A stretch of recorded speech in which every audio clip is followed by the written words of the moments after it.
আসসালামু আলাইকুম। Hello everyone, সবাইকে নতুন একটি ভিডিওতে অনেক স্বাগতম জানাই। ব্লগের শুরুতে সবাইকে জানাচ্ছি রমজানের অনেক, অনেক শুভেচ্ছা। রমজান মুবারক।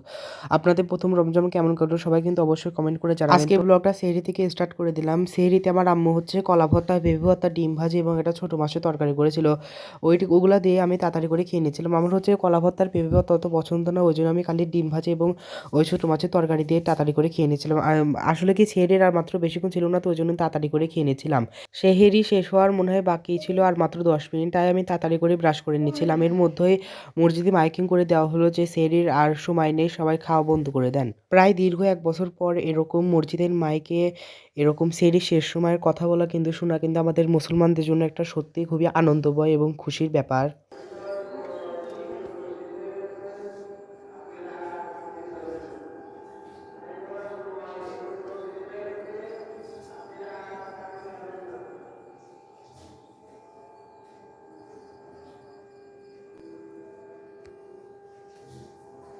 যাই হোক, তখন আর আমি আর কোনো ভিডিও ক্লিপ নেইনি।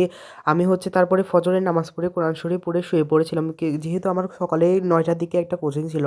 তারপরে 9টা থেকে 11টাতে কোচিং করে এসে আমি বাসায় চলে এসেছিলাম। বাসায় এসে দেখি আমার চাচা এরকম একটা মরিচ দিয়ে গিয়েছিল। এটাকে এক্সাক্ট কী নামে মরিচ বলে আমি একটু জানি না। আপনারা অবশ্যই যদি জেনে থাকেন তাহলে অবশ্যই কমেন্ট করে জানাবেন। তারপরে আমার আম্মু হচ্ছে এরকম শুকনা মরিচ শুকানোর জন্য দিয়ে দিয়েছিল। আমরা প্রায় 15 দিন ধরে এরকম কাঁচা মরিচ শুকিয়ে নিয়েছিলাম।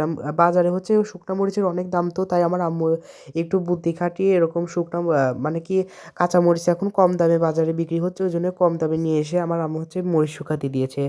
মরিচগুলা কিন্তু অলরেডি অনেক শুকিয়ে গিয়েছে। আমি হচ্ছে ছাদে চলে এসেছিলাম মরিচ শুকাতে।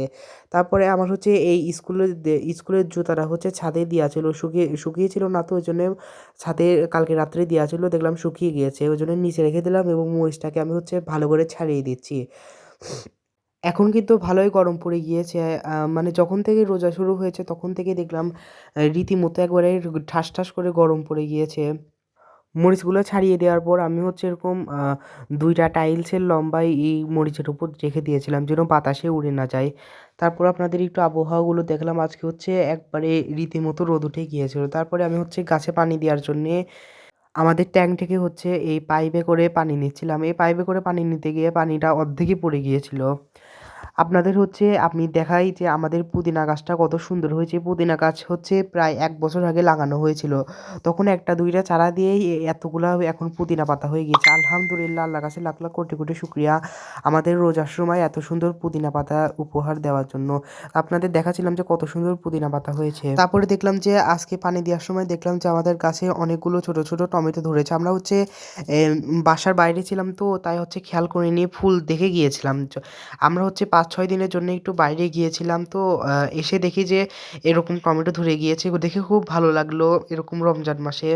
তারপরে আমি হচ্ছে আমাদের দোতলার সব জানালা খুলে দিয়েছিলাম, তার জানালা দরজা সব সকাল সকাল খুলে দিয়েছিলাম। আমাদের দোতলায় কেউ থাকে না, তো ওই জন্য হচ্ছে ফাঁকা ফাঁকা পড়ে থাকে, ওই জন্য আমি এগুলো খুলে দিয়েছিলাম যেন হাওয়া বাতাস ঢুকে আসে। তারপরে আমি হচ্ছে একটা টমেটো সস বানিয়েছিলাম। এই সসের রেসিপিটা আপনাদের সাথে অবশ্যই শেয়ার করব।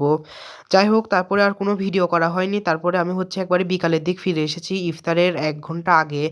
1 ঘন্টা আগে আমি হচ্ছে একটা চপ বানিয়েছিলাম। এটা হচ্ছে আমি মুরগির মাংস এবং আলু দিয়ে একটা চপ বানিয়েছিলাম। তারপরে দেখি আমার আম্মু অনেক কিছু রান্না শেষ করে ফেলেছে অলরেডি। ইফতারের আর মাত্র মনে হয় আধা ঘন্টা বাকি ছিল।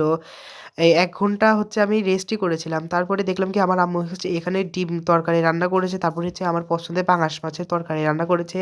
তারপর হচ্ছে আরেকটা ছোট মাছের তরকারি রান্না করেছে। তারপরে আমি যে চপগুলো বানিয়েছিলাম ওইগুলো তাড়াতাড়ি ভেজে নিচ্ছিলাম, কারণ ইফতারের আর বেশি একটা সময় ছিল না। এই বছর রোজায় কিন্তু একটা বেশি একটা পানির টান না থাকলেও এই বছরে কিন্তু মানে আমার খুব বিশেষ করে খুব খিদা লাগছিল মাঝখানের দিকে 3টা 4টার দিকে। তারপরে হচ্ছে আমি এখন চপগুলা ভেজে নিয়ে এই পাত্রগুলোয় রেখে নিলাম। এছাড়াও আমার আম্মু হচ্ছে এক ধরনের পেঁয়াজু বানিয়েছিল। পেঁয়াজুটা অনেক মজা হয়েছিল। আসলে কি, এই রোজার মাসে আমাদের মাদের কিন্তু একটু বেশি কষ্ট হয়ে যায়, তাই কিন্তু পরিবারের সাথে একটু হাতে হাতে কাজ করে নিলে কিন্তু কাজগুলো কিন্তু অনেক তাড়াতাড়ি হয়ে যায় এবং সবার কিন্তু কষ্টটা একটু কম হয় এবং এই রমজান মাসে কিন্তু অনেক বরকতও হয় এবং সোয়াবও হয়। তো যাই হোক, আমি এখানে সব ইফতারগুলো হচ্ছে আমি সবে পেরে নিয়েছিলাম। আমাদের যেহেতু ডাইনিং টেবিল রয়েছে, তাও আমাদের তাও ডাইনিং টেবিলে খেতে ইচ্ছা করে না। আমরা হচ্ছে নিজেই খেতে সবচেয়ে কমফোর্টেবল বোধ করি। তো যাই হোক, আজকের ব্লগটা এই পর্যন্তই। সবাইকে আল্লাহ হাফেজ।